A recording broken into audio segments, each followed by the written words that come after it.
Olá pessoal, eu sou Rodrigo Fernandes e você está a bordo do Café 1 TV, um programa falando de mercado, desenvolvimento de marca e muita informação relevante para você aplicar aí nos seus negócios. E o programa de hoje nós vamos conversar com Samir Castro, o CEO da InvestSmart, um dos principais escritórios da XP Investimentos no Brasil e muito mais. A InvestSmart possui mais de 20 bilhões em custódia, com quase 100 escritórios espalhados em todo o território nacional.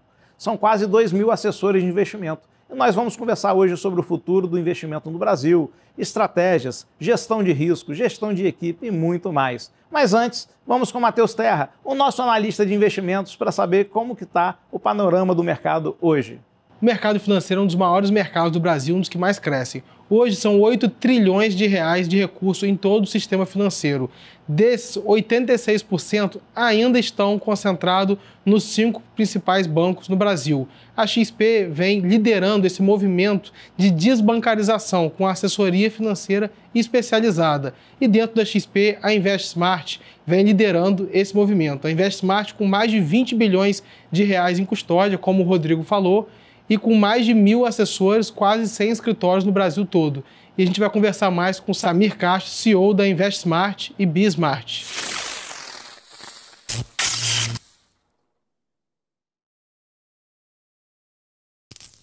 Olá pessoal, bem-vindos a bordo do Café 1 TV. É um prazer ter vocês em nossa companhia. Vocês sabem que aqui a gente sempre procura trazer um convidado especial para ter informação de relevância para você aplicar aí nos seus negócios. E hoje não poderia ser diferente, estamos muito orgulhosos de ter em nossa companhia o Samir Castro, ele que é CEO e fundador da InvestSmart. E hoje funciona como um hub de multinegócios, né? E vamos conversar sobre isso com ele hoje, saber um pouco mais sobre o mercado de investimentos, como que está funcionando, as variações, né, da economia, se afeta, se não afeta, e algumas dicas para você também poder investir. Afinal de contas, né, o investimento ele é uma coisa que precisa acontecer sempre na nossa vida, independente da quantidade de recursos que a gente tenha, a gente precisa sempre pensar em multiplicar e crescer e frutificar os nossos recursos. Então, eu queria já dar as boas-vindas ao Samir Castro, agradecer a presença dele aqui com a gente e já lançar essa pergunta para ele, que é uma questão, né? Se eu tenho pouco dinheiro, se eu tenho muito dinheiro, isso influencia às vezes na estratégia de investimento.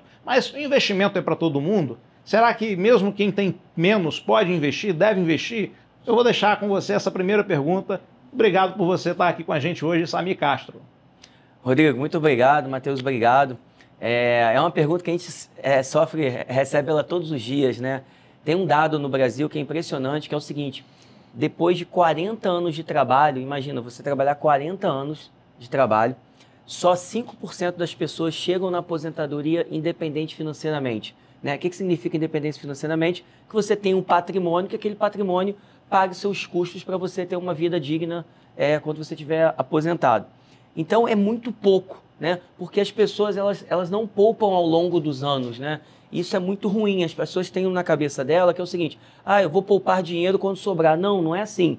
Você tem que ter na sua cabeça o seguinte: poxa, quanto eu ganho, quanto eu quero poupar, depois as suas despesas para você ter o seu resultado. Né? Isso deveria estar na cabeça de todo mundo, porque se você começa a poupar desde cedo, é muito pouco para você chegar na independência financeira. Para você ter um dado, se você com 18 anos de idade poupar R$80 por mês, você chega com mais de R$500 mil na sua aposentadoria. Então, né, você está em casa, olha para as pessoas que estão do seu lado, que têm nessa idade de 60, 65 anos, quantas têm mais de R$500 mil guardado? Então, é muito simples. A grande questão que é a disciplina. Porque a nossa vida hoje, a gente está sempre muito pautado pelo consumo, né? Tudo é consumo, consumo, consumo, consumo. E as pessoas acabam esquecendo dessa educação financeira, né? Da gente poder se organizar ao longo da vida. E Samir, quando a gente vê, por exemplo, a taxa de poupança nos países asiáticos são muito maiores do que os países do Ocidente, né? Você vê lá a China, taxa de poupança de 60%. Aqui no Brasil, você olha, não bate nem 10%. Você acha que por que a América Latina como um todo tem uma taxa de poupança muito baixa? Você acha que tem um pouco a ver também com essa questão das pessoas acharem que o governo vai cuidar delas, seja através do INSS, seja através de uma previdência pública, algo do tipo? Você acha que tem a ver com isso? Não, eu acho que é falta de educação mesmo, no caso financeira, né? Você precisa ter as pessoas bem educadas financeiramente, para você ter um país melhor. E o Brasil, infelizmente, não acontece isso aqui, né? A gente não tem A educação em si básica a gente já vê que é ruim, né? Se você olhar as estatísticas hoje, você vê que a população está emburrecendo. Cada vez são menos pessoas capacitadas. O QI está caindo, né? O QI está caindo muito, muito, aliás. As pessoas leem pouco hoje em dia, né? Leem pouco. Você vê as crianças, né? Hoje em dia, elas só ficam mexendo no celular, então isso facilita para você não ter que buscar informação. Você não tem que caçar, você não tem igual antigamente, que você tinha que pesquisar, olhar ali, futucar ali. Desenvolve o cérebro. Então, é bem ruim, né? E no caso do mercado financeiro, a gente passou muitos anos as pessoas aplicando somente em poupança, né? Conhecendo ali 5, 6 bancos comerciais que estão na vida das pessoas durante muito tempo. E toda vez que você tem, né, um monopólio, você tem uma concentração, isso é ruim para o cliente final. Não tem jeito, né? Se você olhar qualquer coisa... eu brinco que é como se fosse dono de cartório, né? Com todo respeito, mas você vê, os taxistas estavam aí durante todo um tempo, né? Às vezes atendendo mal, tratando mal, não tendo um aplicativo, né? Uma vez eu me lembro que eu entrei com uma pipoca dentro do táxi, ele mandou eu sair, que não podia comer pipoca no táxi dele. E eu brinquei, rapaz, mas nem é doce, é pipoca salgada, né? Que não, mas, então você vê o que aconteceu, veio o Uber aí. Então, hoje, eu acho que o que falta é educação financeira. As pessoas não estão acostumadas a poupar. E você tem muita propaganda hoje sempre pautada no consumo. E você não tem uma outra contrapartida mostrando, né? As pessoas aprendendo desde a escola essa importância do dinheiro. E é muito, ainda mais agora que cada vez mais a população, a expectativa de vida aumenta. Então me fala uma coisa, como que as pessoas só conseguem trabalhar até 60 anos, 65 anos, mas se elas vão viver até 90, o que ela vai fazer nesse período? E é uma tragédia, porque você, olha, não é só questão, né, de você chegar lá bem financeiramente, questão da saúde. A gente está vendo muito aqui agora no Brasil que tem uma chance bem grande do sistema de saúde colapsar, né? Então é confuso assim, sabe? E na minha cabeça você tem que fazer o que depende só de você, né? E você começar a poupar um pouquinho de dinheiro todo mês, isso só depende agora, da própria Samir, você está pessoa. falando do setor de saúde colapsar, né? Eu vejo assim, eu converso com muitos empresários de vários setores e eu vejo que as margens aqui no Brasil estão muito espremidas quando você compara com empresas de outros países. Principalmente você pega as empresas de médio porte, né? Praticamente aqui no Brasil fala que se cria praticamente 2 feudos, né? Um do setor informal, que é pequeno, que muitas vezes não paga os impostos devidos, e outras grandes empresas que pagam tudo certinho. Agora, aqui no meio fica muito difícil. Você que começou a empreender lá atrás, conseguiu prosperar, fruto do suor do seu rosto aí, do seu trabalho, o que você acha que está ficando de ambiente para o Brasil empreender? O que você acha sobre esse tema aí? Olha, empreender no Brasil é muito difícil, né? A gente já sabe disso, a gente já está acostumado a escutar isso há muito tempo.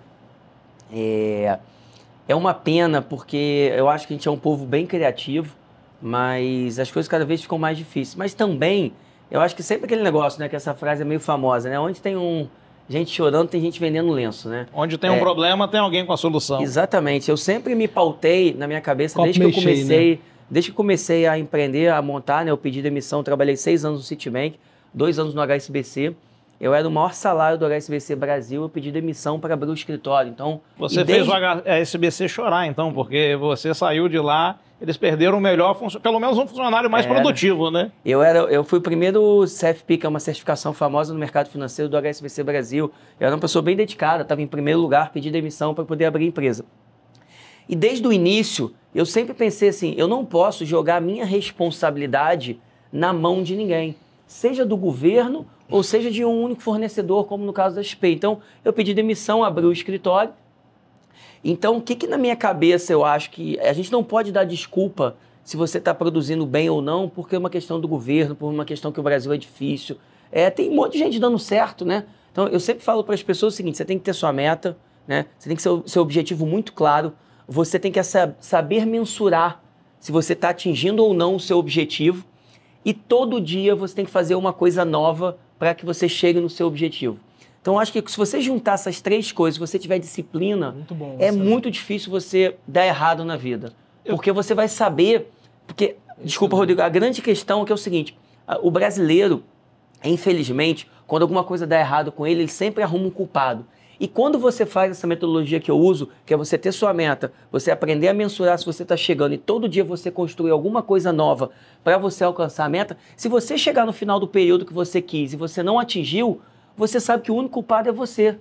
Então, eu acho que a gente tem que parar né? As pessoas terceirizam muito a culpa para os outros. Eu acho que a gente tem que olhar mais para o nosso umbigo, porque nós somos os protagonistas da nossa vida. Se você não está tendo uma vida de sucesso, você é o culpado. É simples. Não posso falar que é governo, que é imposto, que o Brasil é difícil. E esse modelo de assessoria forma muitos empreendedores, porque são pessoas que têm que fazer o próprio salário, né? E aqui no Brasil a gente vê várias empresas que começaram a crescer com esse modelo de representação, né? Que é um modelo sem CLT. Você acha que isso, para o indivíduo que está participando disso, isso forma o caráter dele, forma a musculatura, isso ajuda ele a aprender que o dinheiro tem que vir da produção dele, se ele produzir mais vai ganhar mais? Matheus, eu tenho um sonho, né? Assim, eu tenho alguns, né? Mas tem um sonho que é o seguinte: é que quando o brasileiro chega numa entrevista de emprego, ele pare de perguntar quanto é o ticket de refeição e quanto é o ticket de alimentação e comece a perguntar o seguinte: quanto que eu posso ganhar de remuneração variável e o que eu preciso fazer para ser sócio da empresa? Isso, tá? Porque quando você olha, não precisa ir longe, digita no Google as 50 pessoas mais ricas do Brasil. Tá? Ou bota lá que tem um dado dentro do Google, as 100 pessoas independentes financeiramente no Brasil. Você vai reparar que tem uma coisa em comum entre essas pessoas, que ou elas tiveram na vida uma chance de remuneração variável, ou elas foram sócias de algum lugar. Porque quando você está numa vida, num trabalho, e você recebe um fixo, você vai aumentando o seu padrão de vida. E você não consegue ter a mentalidade, já que você não teve educação financeira na maioria das pessoas no Brasil, de poupar para sua aposentadoria. Então, eu desejo muito que as pessoas sejam mais empreendedoras e que elas possam trabalhar por produtividade. Eu acho que isso sim pode melhorar muito a gente ter um país melhor. Acho que porque você está ali lutando, você não se acomoda. Aconteceu lá na nossa empresa, a gente fez um mini layoff e desligamos 10% da empresa no final do ano, né? Para você organizar, faz sentido. Às vezes faz sentido você fazer um negócio desse para as pessoas acordarem, né? Olha que engraçado. A gente fez isso, ou seja, 10% da empresa foi desligada e não caiu a produtividade em nada, e nem o atendimento. Manteve. Então, o que eu quero mostrar com isso? As pessoas hoje, elas se acomodam, elas estão acostumadas a querer levar a vida medíocre, sabe? E é uma coisa que eu falo para todo mundo. Inclusive, até postei hoje aqui no LinkedIn, no Instagram, né? A vida é muito curta para você levar ela medíocre, sabe? Então, eu queria muito que as pessoas quisessem se desafiar, cada vez fazer mais coisas na vida, sabe? Você não pode passar a sua vida inteira e você ser uma pessoa comum. Você passou ali. Gente, é muito maravilhoso viver, né? Então, eu acho que sim, o empreendedorismo, ele estimula você a querer mais coisas, sabe? Eu queria me ater nessa fala do Samir, muito porque boa, isso está de acordo com o nosso propósito, até do programa mesmo, de difundir essas ideias empreendedoras e valorizar para que as pessoas saibam que vale a pena empreender, vale a pena arriscar, porque o risco ele não é só para perder, ele também é para ganhar, né? Então você pensa que quando o seu projeto dá certo, você tem muito a ganhar para frente. Mas eu queria me ater ao que o Samir falou sobre a educação financeira, né?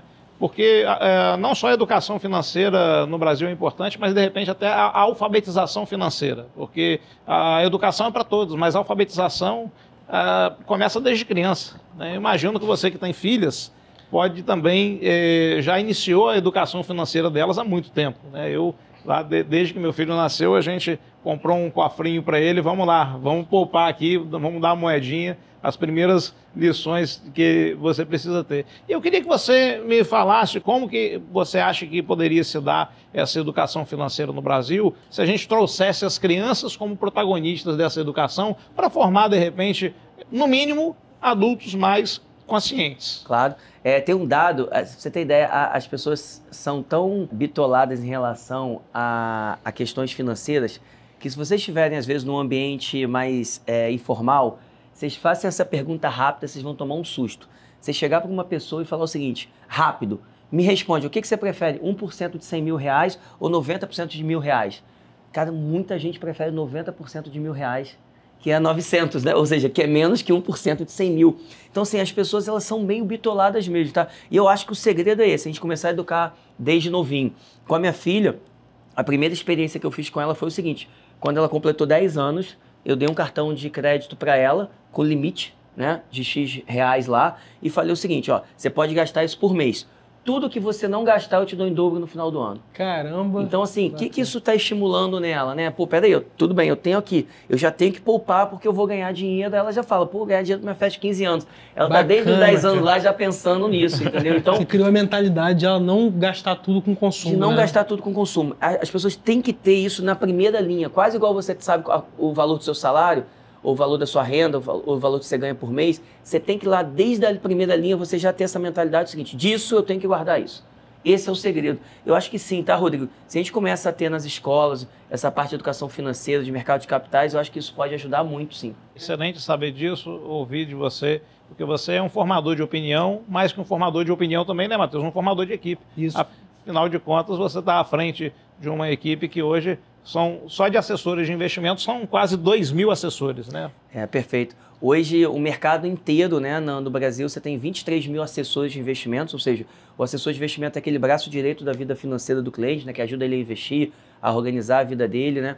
E hoje, se você parar para ver, dos 23, 24 mil assessores, quase 2 mil, quase 10% dos assessores do Brasil estão dentro da Investmart, do escritório do qual eu fundei. Então, eu fico bastante orgulhoso, assim, porque além de você tá crescendo empresarialmente, mas é muito bacana uma coisa que a gente faz lá na empresa, que é você ajudar o Brasil a ser um país melhor. O que acontece na prática dentro do nosso segmento? A maioria das empresas, elas não querem atender o cliente que tenha menos de 300 mil reais.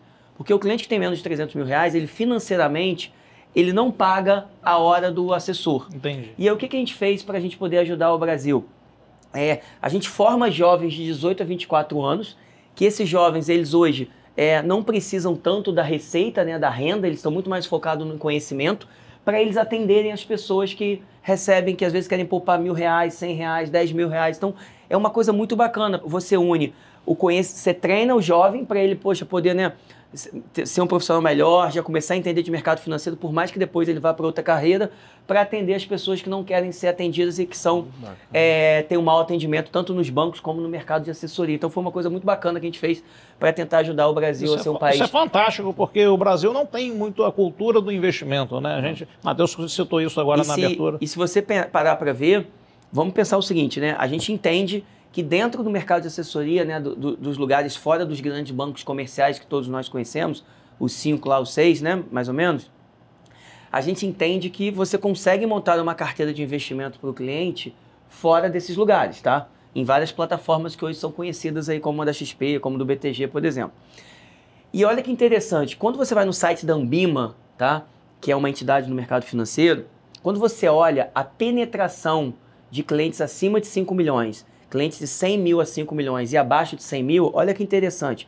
Quando você vai para clientes acima de 5 milhões, já quase 20% dos clientes são atendidos pelas plataformas. Quando você vai no cliente abaixo de 100 mil, só 3% são atendidos pelas plataformas. Então o que eu quero dizer é o seguinte, peraí, a galera que tem grana está sendo bem atendida nas plataformas. E a turma que está começando o seu patrimônio está nos bancos ainda sendo mal atendido, sendo os produtos ruins. Então, assim, a situação é pior ainda. Então, a gente precisa cuidar dessa primeira camada, das pessoas que estão começando a poupar, começando a ter um dinheirinho, porque senão elas vão ficar em produtos ruins, o que vai fazer ela chegar na aposentadoria... E é uma oportunidade, porque não tem concorrência, né, Samir? É oportunidade porque não tem concorrência, não estão também, atendendo. mas é uma coisa bacana que o brasileiro precisa entender, né? É verdade. Que você precisa cuidar da base. Modificar a cultura, né? É isso aí. Então, pessoal, daqui a pouco a gente está de volta. Não deixe de estar com a gente no próximo bloco, porque a gente quer entrar aqui em alguns assuntos aqui interessantes para vocês. Por exemplo, dá para enriquecer fazendo investimentos na Bolsa? Como que está hoje a relação de investimento e o assessor de investimento hoje no mercado, numa era digital, onde todo mundo tem a possibilidade de fazer investimento na palma da mão? Quer saber? Fica com a gente, que a gente já volta.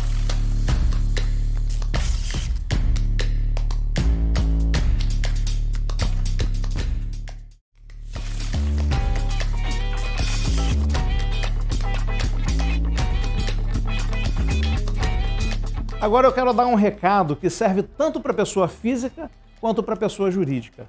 Uma água especial que é isotônica, alcalina e antioxidante. A água. Essa água hidrata o BOPE, o São Paulo Fashion Week, o Flamengo, o Corinthians e mais 13 clubes de futebol. Prêmios de design, patente internacional por uma tecnologia feita aqui, no Brasil. Saúde em forma de água para pessoas comuns e para atletas. E como negócio, você pode revender a água na sua região.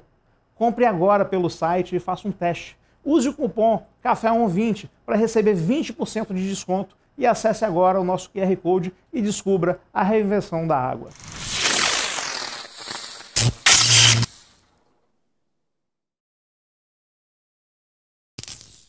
Estamos de volta, pessoal, Café 1 TV. E o Samir estava comentando no bloco anterior que no Brasil hoje são 24 mil assessores e desses aí a Invest Smart tem quase 2 mil assessores. E qual que é a receita desse sucesso? De conseguir pegar uma participação tão grande desse mercado assim de assessoria? Como que você conseguiu criar um ambiente para conseguir atrair tantos assessores e também treinar, porque é muita gente, né? Qual que foi o segredo desse sucesso aí? Começou sempre, quando você tem um storytelling para contar, né, que é o seu caso real, fica um pouco mais fácil, né? Eu pedi demissão do HSBC há 11 anos atrás por 3 motivos. O primeiro, que me incomodava, que eu gerava para o banco 300 mil reais por mês e eu ganhava 15. Então eu ficava com 5% do que eu gerava. Aquilo me incomodava. Eu falei, cara, eu quero alguma coisa que eu possa ganhar mais, 20, 30, 50%, né?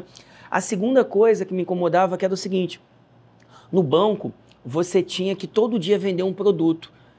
E eu entendia que eu devia atender o cliente diferente. Então eu vou dar um exemplo. Você chegava segunda-feira no banco, você tinha que vender título de capitalização. Você tinha que vender esse produto para o jovem de 18 anos, para o casal de 30 anos, para o senhor de 60.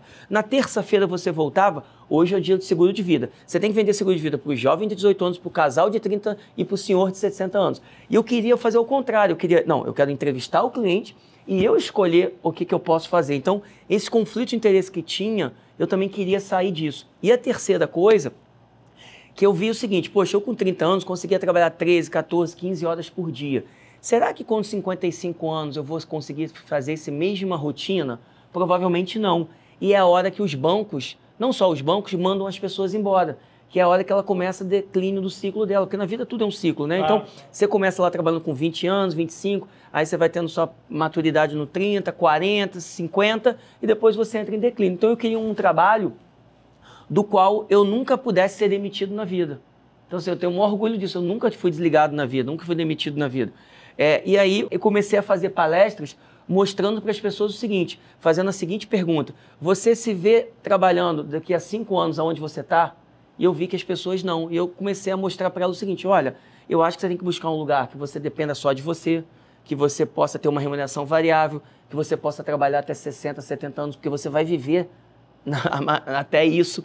Então eu comecei a fazer essas palestras, esse negócio foi dando certo, as pessoas foram conhecendo a profissão do assessor de investimentos, vindo trabalhar com a gente. E claro, né, para você manter isso, você tem que ter um bom atendimento, um bom modelo de partnership, que é para as pessoas se tornarem sócias, você tem que ter condições boas de trabalho. Mas um bom back-office, né? Bom back-office, mas o ponto inicial foi esse pensamento de mostrar que é o seguinte, você precisa ter um trabalho de longo prazo na sua vida, da onde você se veja daqui a 5, 10, 15, 30 anos fazendo a mesma coisa. E eu acho que as pessoas não se atentavam para isso. O modelo de partnership é um modelo onde em outras culturas, outros países se usa muito, né? Para poder você incentivar aquele colaborador a crescer e ficar dentro da empresa e não ser absorvido, de repente, pelo mercado por uma outra empresa. Uma das primeiras instituições foi o Goldman Sachs, que inaugurou esse modelo de partnership, que foi copiado pelo Jorge Paulo Lemann no Banco Garantia. Mas para você ter uma ideia, como que isso às vezes envolve também você regionalizar o negócio, eu trabalhei em 2 bancos que em tese são multinacionais, né? O HSBC e o Citibank, e eu me dediquei 6 anos da minha vida a um banco, 3 anos da minha vida a outro banco, e eu nunca ganhei uma ação do banco. Mesmo sendo primeiro lugar, ganhando premiação, viajando para Nova York, para o Chile, para a Europa, cheio de premiação, mas eu nunca tive uma ação dada do banco. Então, eu acho que a gente conseguiu implementar dentro da nossa empresa que qualquer pessoa hoje, ela pode ganhar ação em até 6 meses se ela fizer um trabalho bom. Então, é um negócio muito bacana, entendeu? Desde a menina lá que está auxiliando os serviços gerais, desde a pessoa lá, diretora, desde o analista, desde o assessor, todo mundo na empresa, em até 6 meses pode virar sócio se fizer uma boa performance. Você coloca critérios claros também, né? De captação, de tudo objetivo. Isso, sem dúvida, é uma grande dica de gestão para você que tem um negócio e quer fazer com que reter os seus talentos. Afinal de contas, né, sem uma equipe boa, a gente não chega a lugar nenhum. Mas é possível aplicar isso daí só para empresas do mercado financeiro ou para empresas que são de outros setores, ou principalmente empresas que são menores, empresas que são médias? É possível trabalhar também dessa forma? Eu acho que assim, eu entendo muito na minha cabeça que quanto mais você divide, mais você cresce. Tá? É um pensamento que eu tenho. Então, assim, não é a realidade das maiorias, né? As pessoas querem tudo para ela. Eu acho que quando você começa a dividir, mostrar que você tem um longo prazo, claro, Para você ser sócio de uma empresa, né, você tem que acreditar no crescimento daquela empresa. Então, se você tiver também numa empresa que não cresce, você ganhar ação, ganhar equity daquela empresa, não muda nada, né?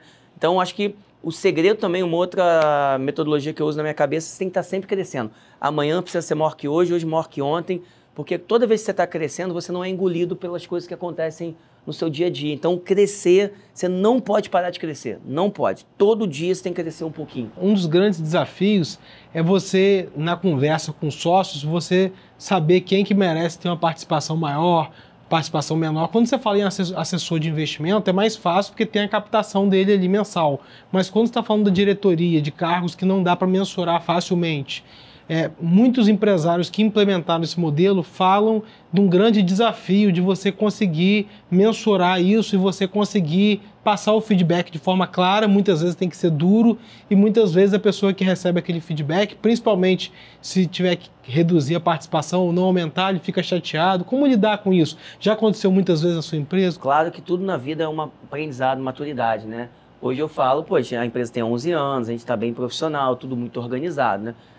Mas o segredo é você ter seu planejamento estratégico, sua meta bem organizada. Então, por exemplo, no nosso caso hoje, o que a gente faz? Chega mais ou menos ali em julho, agosto, eu pego todo mundo que é muito importante na empresa, tá? E levo para uma viagem de 2, 3 dias, a gente senta lá e a gente discute tudo que a gente vai fazer no ano que vem. Então, assim, ó... Reunião estratégica. Quero fazer isso, quero chegar a isso no financeiro, você tem que ter todos os seus indicadores, seus KPIs prontos. Então, você sai daquela reunião com tudo bem organizado. Depois, você vai desenhar claramente, a partir desse papo lá com a turma, você desenha as metas. Chega antes do final do ano, você entrega as metas para cada um do que eles têm que fazer no ano seguinte. Você entrega a meta e o prêmio. Achar a meta correta, porque a meta ela tem que ser boa, desafiadora, aquele negócio todo, né? Mas possível também. Possível. Não é simples, tá? Mas depois que você entende seu modelo e entrega a meta, acabou. Sua meta é essa. Se você fizer isso, você ganha isso. Cara, chegar ao final do ano, o número já fala por si só, o projeto.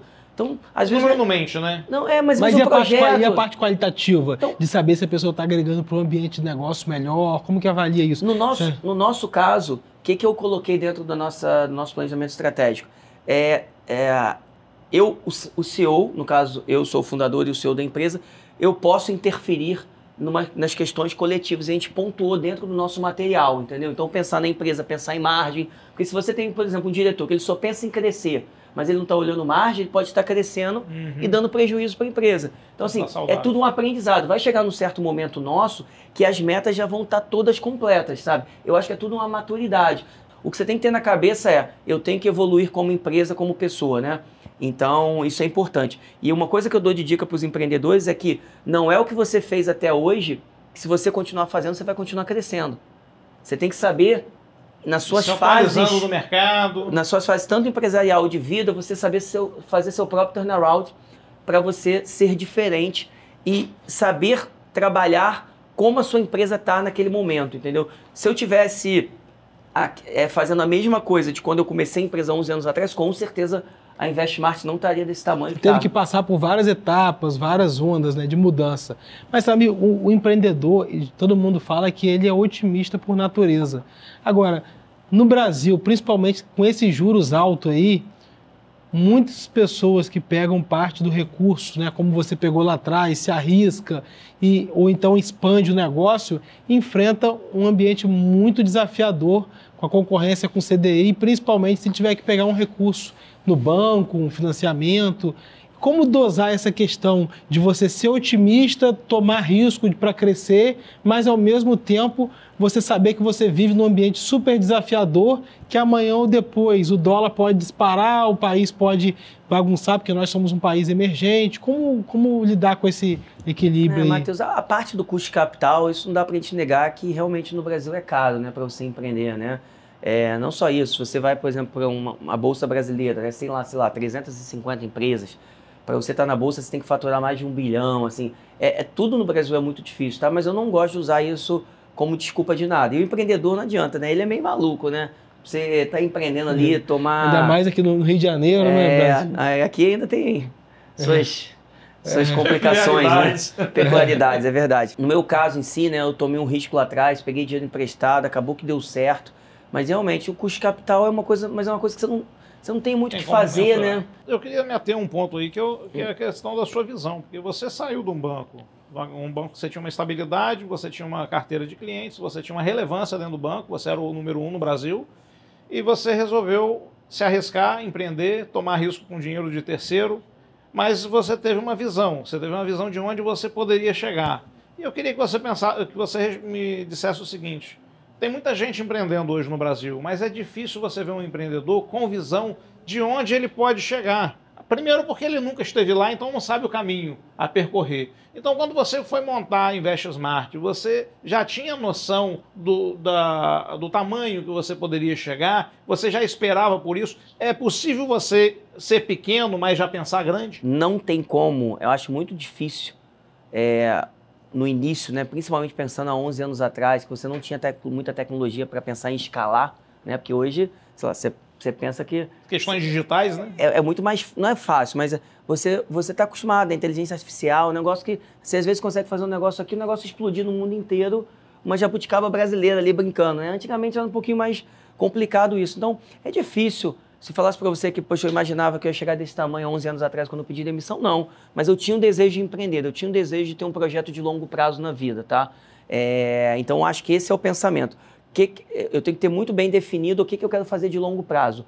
O tamanho vai depender da sua capacidade, das circunstâncias de mercado, de várias outras variáveis, né? Mas o projeto de longo prazo, eu acho que ele tem que pensar assim, sabe? Quem quer empreender, ele não pode pensar só na semana seguinte. Ele tem que pensar no ano seguinte, daqui a 5 anos, daqui a 10 anos. E eu queria só fechar esse bloco com a pergunta que a gente prometeu no bloco anterior, que não falamos ainda, sobre essa questão da digitalização do mercado. Quer dizer, você tem um assessor de investimento, mas hoje é possível cada um ter uma plataforma digital e fazer seu próprio investimento. Como que vocês lidam com isso em relação à relevância do assessor em função da facilidade de ter hoje na palma da mão um smartphone para poder investir? Eu acho que todo mundo quer comodidade, né?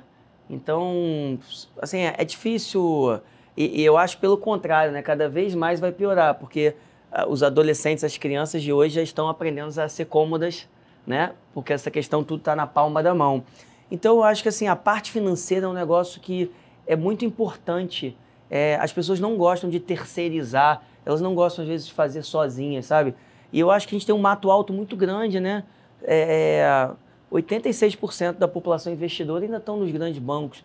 Eu acho que eu não vejo isso como um problema, tá? 94% do TJ. Olha que coisa, né? Por exemplo, se você hoje você pegou um voo lá de uma companhia aérea e de repente o voo você quer remarcar. Você fica pendurado 40 minutos no telefone lá para alguém te atender. O assessor de investimentos hoje, você manda uma mensagem, ele está ali no WhatsApp instantâneo falando com você. Que outro serviço você tem sem ter um custo direto disso?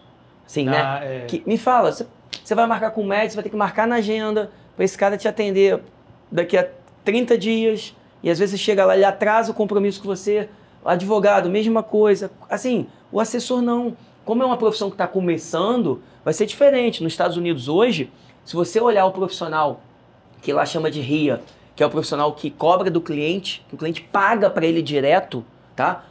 Esse número de profissionais já ultrapassou os profissionais que não cobram, que recebem rebate, que a gente fala, né? Porque, só para deixar claro, no Brasil, como funciona a assessoria de investimentos? Imagina que você é meu cliente, você aplicou comigo lá na XP Investimentos. A XP pega um pedacinho dessa receita e me paga, tá? Do resultado. Do resultado, do que ela ganha. Nos Estados Unidos, esse modelo era o que acontecia também, só que hoje tem um modelo que superou esse modelo tradicional nos Estados Unidos, né? Que é o do RIA, que ele cobra um percentual do cliente do patrimônio. Então, se um cliente tem lá, por exemplo, 100 milhões de reais, ele vai cobrar 1%, esse cliente vai pagar R$1 milhão para ele por ano. Para tomar conta do patrimônio dele. Então, é uma coisa que, assim, diferente daqui. Tá? Então, acho que hoje, quando você para ver, as pessoas podem ter um assessor de investimento sem ter um custo direto, sem sentir que está pagando ali, já que o brasileiro não gosta de pagar nada, e as pessoas não têm. Tá aí, um monte disponível para as pessoas usarem e terem uma educação financeira e ter alguém ajudando ela de graça. Afinal, quando você tem um problema de saúde, você vai no médico. Um problema no dente, você vai lá no dentista. E você paga, e você tem um assessor aqui no Brasil. Eu não entendo por que todo brasileiro não tem um assessor de investimentos ainda. Com certeza. Vamos continuar falando disso no próximo bloco, que a gente tem muitas coisas para falar interessante. Eu quero pegar esse gancho aí e falar de bancos digitais também.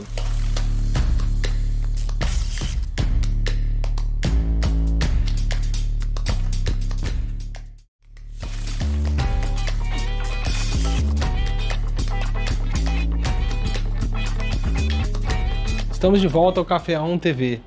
Samir, eu quero retroceder um pouco alguns anos atrás aí. Depois da pandemia, os juros no Brasil chegou a 2% ao ano. E foi um período, né, onde incentivou os empresários a captar muitos recursos e fazerem projetos para longo prazo. E o investidor também estava disposto a financiar empresas, mesmo que essas empresas não fossem lucrativas. E a gente viu surgir também os bancos digitais, muito porque, se você aliar tecnologia, facilidade, aplicativo, né, junto com dinheiro barato, foi o modelo ideal. Os bancos que antigamente tinham fortalezas, uma das fortalezas era a capilaridade física, que deixou de ser tão relevante por conta das tecnologias. Então, muitos bancos digitais cresceram e a carteira de clientes, o cadastro dos clientes passou a ter valores bilionários, né? Ou seja, começou uma corrida por quantidade de clientes, né, na carteira. Como você vê esse mercado de bancos digitais, de plataformas, essa concorrência? O que você acha dos próximos anos? As empresas vão ter que passar a dar mais lucro agora com custo de capital alto? Você acha que muitos bancos digitais vão disruptar os grandes bancos? O que você pode falar disso? Eu notei também, tá, pós-pandemia, pré-pandemia ali mais ou menos, que a taxa de juros estava baixa. Os fundos investiam em empresas, eles estavam muito preocupados só na parte de crescimento, né? Não olhava muito o que aquilo está dando de fluxo de caixa positivo ali. Eu acho que isso mudou, então concordo com você, assim. Hoje eu vejo, pelo menos assim, nas conversas que a gente participa, a gente que está buscando hoje um sócio investidor para a nossa empresa, todo mundo está preocupado não só mais com o crescimento, mas também preocupado com o que você está gerando ali de fluxo de caixa positivo, né? Então acho que isso mudou, veio para ficar, né? Enquanto a taxa de juros estiver nesse patamar. E dos bancos digitais, eu acho que foi pela uma ineficiência. Eu acredito sempre que quando tem alguma coisa disruptiva, como aí no caso do Nubank, é por uma ineficiência do mercado. Hoje, se você reparar, a inteligência artificial, cara, tem cada coisa inexplicável, né? Simula voz, simula vídeo. Pensando ali no atendimento, eu acho que isso vai ser uma grande sacada dos lugares que conseguirem prestar um atendimento bacana antes. Porque as pessoas são muito mal atendidas no Brasil. Se você olhar os serviços em si, pensa errado se você elogiar um serviço, né? Mas você acha que tem risco das big techs, as grandes empresas de tecnologia, invadirem o mercado financeiro? A gente já viu acontecer nos Estados Unidos isso, e conseguir disruptar esse setor? Por exemplo, você na Apple já vem com um aplicativo financeiro ali para você investir, um assistente, através de inteligência artificial, ou seja, as big techs entrarem com tudo no setor financeiro disruptando? Cara, eu acho que sim, tá? Por exemplo, eu estava vendo um negócio hoje, se eu chegasse para vocês aqui agora e falasse o seguinte, já passou na sua cabeça que um dia a geladeira pode acabar? A geladeira pode acabar? Nunca passou minha cabeça, não. Então, que louco, né? Nos Estados Unidos hoje tem um setor que a Amazon está testando de entregar tudo para você em 1 minuto. E a tese é exatamente essa, que assim, você não vai precisar mais estocar nada. Então você não vai precisar mais de nada. Se você quiser comprar um negócio, isso aqui vai estar... Claro, eu estou falando da evolução daqui a muitos anos, mas daqui a pouco você vai imprimir comida. Não sei se já viram isso. Você, a impressora 3D, ela já imprime muita coisa. Por que você vai estocar coisa? Você vai imprimir. Eu só acho que sempre que tem uma ineficiência, e no mercado financeiro está cheio de ineficiência, né? Bastante. Assim como no setor de saúde, assim como no setor de empréstimo. Assim, é muita coisa. Então eu acho que a gente vai ter muitas mudanças.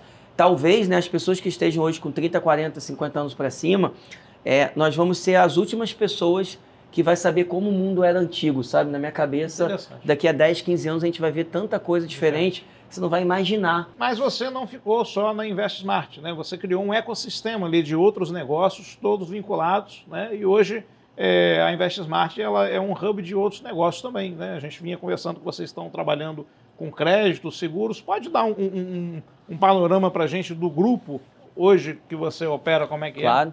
Hoje, Rodrigo, a gente tem uma empresa chamada InvestSmart, que ela é plugada na XP Investimentos, né? Então, hoje a gente é o maior escritório da XP Investimentos do Brasil. Plugada que você fala, vocês são um representante da XP Investimentos. A XP hoje ela tem 600 escritórios espalhados pelo Brasil, do qual quase 100 são nossos, ou seja, 15% dos escritórios da XP do Brasil são da InvestSmart. A gente tem mais ou menos uns 150 mil clientes e quase 2 mil assessores, né? A nossa ideia foi o seguinte: o investimento é bom o cliente ser atendido, mas eu acho que a gente poderia fazer mais coisas. Então, tudo que envolve o patrimônio do cliente, a gente quer estar envolvido. Então, O cliente com a gente, ele faz o seguro de carro, ele faz o plano de saúde, ele compra ou vende um imóvel dele, ele compra o dólar para viajar, se ele quiser comprar um imóvel fora, se ele quiser abrir uma empresa, declarar imposto de renda, se atrasou o voo da companhia aérea, ele quiser processar, a companhia aérea processa com a gente. Então, a nossa ideia foi que, assim, as pessoas pudessem ter tudo num lugar só. Então, na verdade, o que você está entregando para os seus clientes é tempo. Porque o tempo que ele teria que operar com várias plataformas diferentes, você centraliza tudo ali, ele tem mais tempo para poder... Ele tem um humano, né? E ao invés de ele ter que criar relacionamento com várias pessoas, ele cria só com um que faz a interface com todos os outros perfeito. Produtos, entendeu? Então isso é bem interessante. São quantas empresas hoje que você administra? A gente tem hoje a Investmart mais 17 CNPJs, 17 empresas de serviços diferentes de investimento. Você que tem esse feeling muito bom, começou atendendo cliente lá atrás, hoje a gente viu esse movimento depois da pandemia de home office, né? E as pessoas atendendo o cliente através do computador. E eu não sei, assim, eu sinto que isso pode, de certa forma, dificultar criar um laço mais forte com o cliente. O que você tem a dizer sobre isso? Você acha que só através de videoconferência você consegue fortificar um relacionamento, principalmente se for um cliente relevante para a carteira daquele assessor? O que você recomenda os assessores seus a fazer sobre isso? Olha, eu sei que é polêmico, tá? Mas em quase todas as áreas eu sou bem contra a questão do home office, tá? Principalmente nas áreas comerciais, tá? Justamente por isso, você para gerar relacionamento de confiança, você tem que estar presente, você tem que estar bem vestido, você tem que estar com solidez, tem que ter a parte técnica. E eu acho muito difícil você provar isso à distância, hoje em dia ainda, tá? Por mais que evoluiu, depois que você conquista o cliente, ele é seu cliente, ele está fidelizado com você, tudo bem. Mas eu acho que no início é muito difícil, né? Porque você tem que ir lá visitar, conhecer a casa dele. É ali que você gera relacionamento. Tanto que eu sempre falo uma frase para as pessoas que é o seguinte: eu às vezes pergunto, né? Pô, você tem relacionamento com o seu cliente? Você acha que ele é seu cliente fiel? Aí o assessor fala, claro que é. Eu falei, então chama ele para jantar. Eu quero ver se ele janta com você. Porque almoçar é mole, né? Almoçar, a pessoa tem que almoçar ali no dia da... Mas jantar, ela usar o tempo dela de lazer com você, isso é gerar relacionamento, né? E como você vai gerar isso... Um indicador interessante, como que sabe, diferenciado. E como que você vai gerar um relacionamento por trás do computador lá, né? É difícil, né? Eu acredito que você só consegue enriquecer com o seu próprio trabalho, tá?